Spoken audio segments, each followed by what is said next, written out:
Finally. My name's Samuel, and this is my story.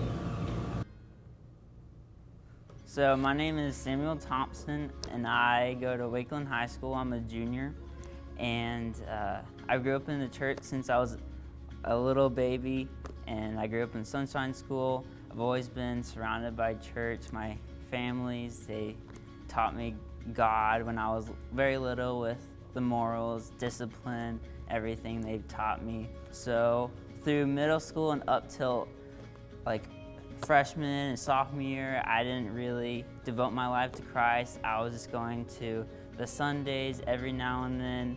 I went to Wednesday nights every now and then, but I didn't really, it wasn't meaningful to me. It was just something to do, another thing to check off my list. But just towards the end of my sophomore year, something just clicked. So towards the end of my sophomore year, I did all I could just to further my relationship with God. I went to a mission trip on the Dominican Republic that changed my point of view of life. It was just an amazing experience, something that I've never felt before. And then I've done so many things. Like I started reading my Bible just consistently every day, and I'm learning so much. And then one of the biggest things that I've changed in my life was praying. So the very first teacher I prayed for was Coach Autry. She's the FCA leader at our school. My sophomore year, I had her as my business information management teacher.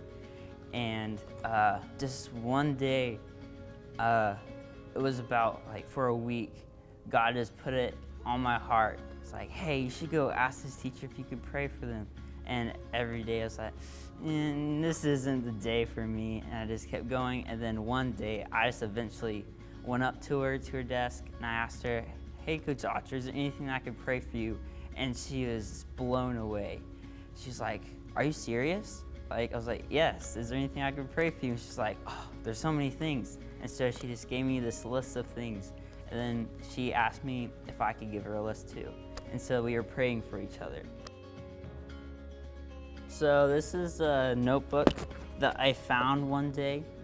I was just sitting at my desk that I use for homework, and I was just looking through it, just seeing what was in it. I don't know why it's in my house, but I didn't know what was in it.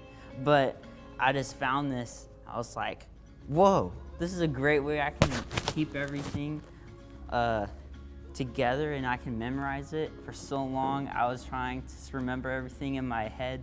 I would just forget everything and what people were telling me. But this is a great way that I can write it down, I can pray for them, and I can look back at it and just be like, I'll just open it, I'll be like, oh yeah, they're going through this, and it reminds me so I can pray for them. Because at first, what I tried to do, I would try to pray over these every day, and that was just way too much for me to do. And so now it's just more casual, as in whenever God reminds me of it, I try to push myself to open this up and just look at it. And God's just changed me, and I can just see that God's changing the lives of people that I'm praying for.